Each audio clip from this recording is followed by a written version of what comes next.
Attorney Lorna and Attorney Christina understand that the parties were not able to meet during the two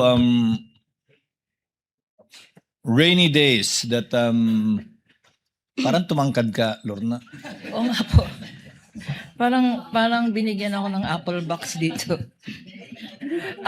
Wala namang baha dito sa... Yes, I understand that the parties Yes. were not able to meet the last 2 days of last week, perhaps given the inclement weather, but the fact remains is you were not able to meet. May I make manifestations, Your Honor? Yes, Attorney Kapunan. First of all, Your Honor, this honorable court and presiding officer will note that when we broke off last Wednesday, it was very clear that prosecution through this representation made a motion, in fact, modified the motion, that we be allowed to present the documents, 4,492 documents, before the honorable clerk of court. And for purposes of comparison, Your Honor, and this honorable presiding judge will recall that it did issue a directive to the parties to make themselves available on Thursday and Friday of last week, just mutually agreeing on a common time, Your Honor. Also, the clerk of court was directed to make themselves available either on Tuesday or Friday or both days, subject to a time agreed upon by both counsels for the petitioner and the respondent. Ito pong nangyari, na-indyan po kami. Why do I say that? Wednesday, we made a text message, and I have the text messages here. When do we meet? Tomorrow or Friday? Wala pong sagot nung Wednesday. On Thursday, we waited the whole day. Kailan tayo magmi-meet? Thursday na ngayon. Friday na bukas. Our witness will be on board on Monday. Wala pa rin sagot, Your Honor. The whole day of Thursday. At the end of Thursday, at the end of office hours, Thursday, Your Honor, and we have the evidence here, at 5:38 in the afternoon of Thursday, they texted, counsel for the respondent texted to say, we are available on August 14. This coming Friday, Your Honor, August 14, when napakalinaw naman sa directive ng presiding officer na mag-agree on a date on Thursday or Friday of last week. August 14, what good will that do us? The hearing is today, August 10, and they want us to appear before the clerk of court to compare documents on August 14. For what purpose, Your Honor? Now, the text message is even more disturbing because apart from saying sa August 14 na lang, they even disclaim the fact that this honorable court said Thursday or Friday last week.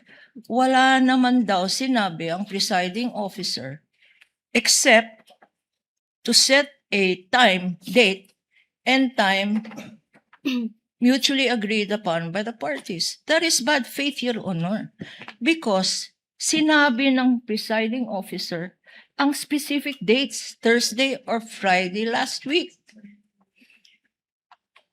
Wala daw sinabi ang presiding officer. And the presiding officer will recall that you left it to the parties, Your Honor, to agree on the time but not on the dates. Now we are told August 14. The clerk of court over the weekend also was waiting for notice from both parties. And we got a call from the clerk of court saying, walang sinabi sa amin except August 14. In a last attempt, Your Honor, in a last attempt for them, for counsels, for the respondent, this morning, as late as this morning, we approached them to say, we have 1 hour to go, let's start. And they said, again, they refused. They refused, no need daw. Kasi pakitahan na lang ng summaries, etc. No need, Your Honor. Let me just say, Your Honor, that this attitude of the respondent is not new. We had the same attitude pre-trial pa lang. Ayaw na mag-stipulate. Why? Because daw, hindi faithful reproduction. Yung kopya nila, tsaka yung kopya namin. Bakit hindi faithful reproduction? Because ang pinag-awayan, presiding officer, Your Honors, isa lang ang pinag-awayan, covering page. Covering page ng 4,492 documents na yan. Ang pinag-awayan, covering page. And that's why they did not want to stipulate. So, Your Honors, if I may, we will necessarily have to go over very briefly this witness, briefly glossing over the documents and identifying her summary, her tabulation, pursuant to the presiding officer's suggestion. And we are invoking as well Rule 130, Section 7, and Section 3C on summaries and tabulations. We will do that, Your Honor. But I have a but- question, counsel. Before I recognize Attorney Christine, Attorney Lorna, Attorney Wamil had a table and summary for the ARs for December 21 to 31, 2022, which was turned over to Ms. Eileen, so she can testify on that as well, given that it's official records. My question is, does she have a tabulation and or summary? Because apparently, Attorney Wamil did not, dahil hindi na rin niya inabutan yun, ayon sa kanya, di ba? Yes, May Your Honor. tabulation at summary ba si Ms. Eileen ng first to third quarter of 2023 ng OVP at DepEd confidential funds? Yes, Your Honor. Our witness, Ma'am Silene May Del Campo, does have a similar summary of all of the acknowledgement receipts, Your Honor. Again, to clarify, covering the first to the third quarters The of first- 2023 of both DepEd and OVP. Yes, Your Honor. For the first quarter of the OVP, the second quarter, and the third quarter, Your Honor, that totals 1,823 acknowledgement receipts. How many? She has- 1,000? For the first quarter of February 6, March 29, 2023, covering 519 documents, our witness has a tabulation, Your Honor, a summary. Second quarter of OVP? For the second quarter, which is the period April 25 to June 30, 2023, covering 530 acknowledgement receipts, Your Honor, our witness also will be presenting a tabulation or a summary.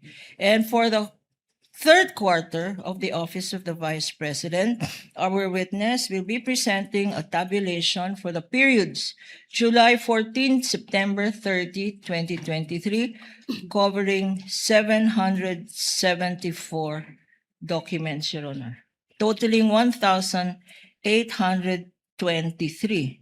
And she will confirm as well the tabulation made for the December 2022, 21 to 31, 22, tabulation of Attorney Wamil consisting of 845 documents.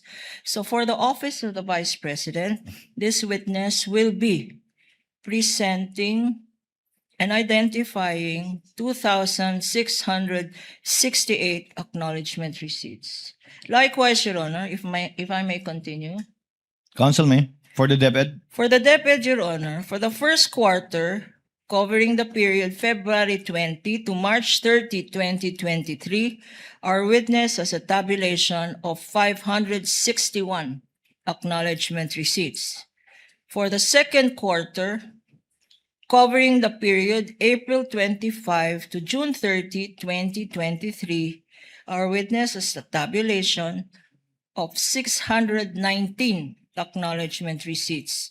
And for the third quarter of the DepEd, covering the period July 14 to September 30, 2023, our witness will be identifying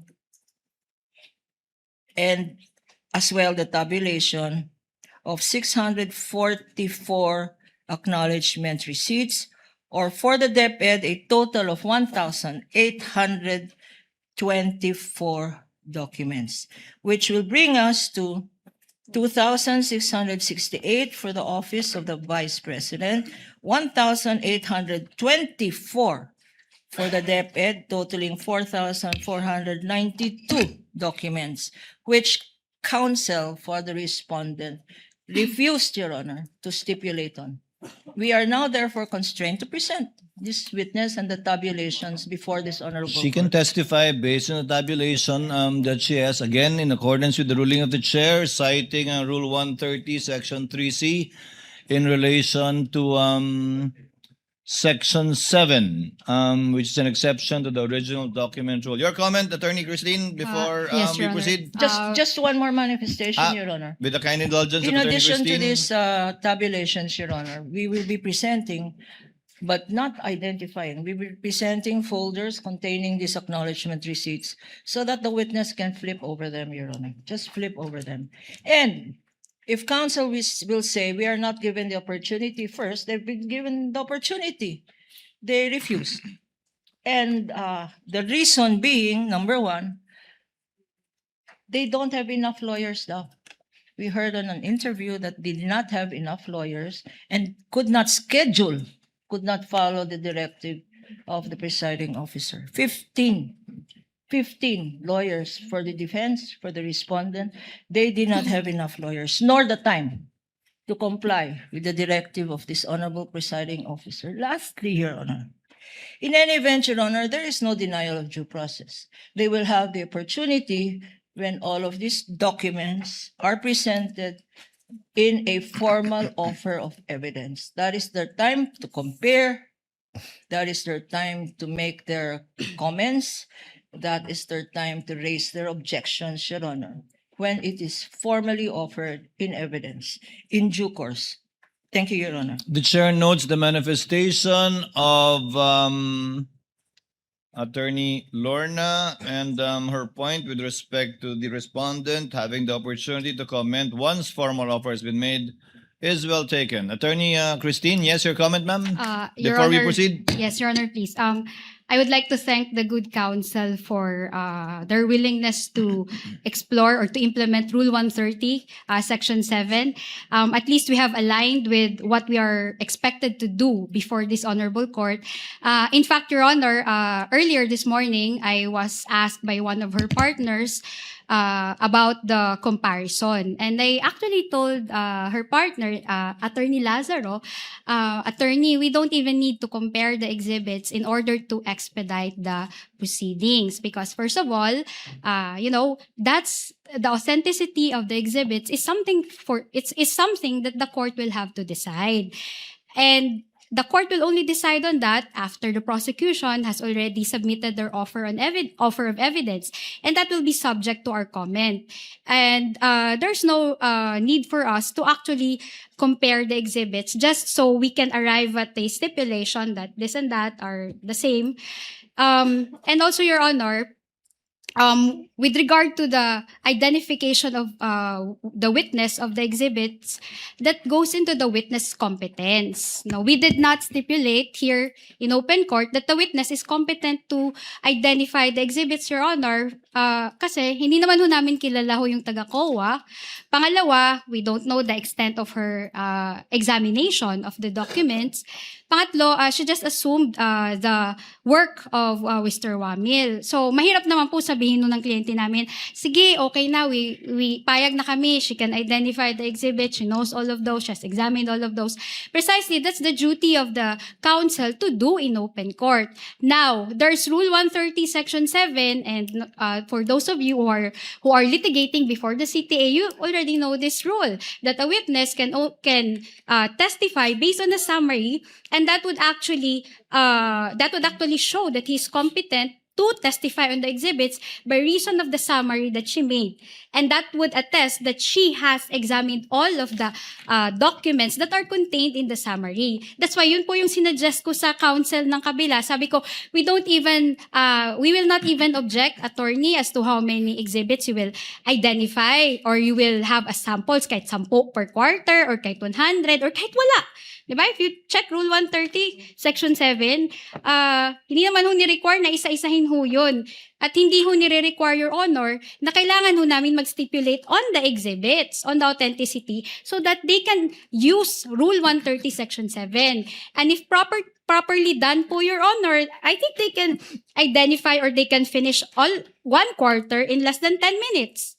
I'm talking about that, no? I'm talking about that based on experience. So, Your Honor, we don't object to their implementation of Rule 130, Section 7, as to the manner by how they will do it. We will also not object, but subject to cross-examination, Your Honor. Thank you. The manifestation of Attorney Christine is noted. Chair will make a ruling so that we can move on. May I just respond to this, Your Honor? Ako na Just magre-respond. very- Ako na very magre-respond briefly. para sa kanya. Sa'yo, Attorney Kapunan. The chair did make a ruling, issue an order for the parties to try to meet Friday or Thursday. However, for whatever reason, lack of lawyers or inclement weather, that did not happen.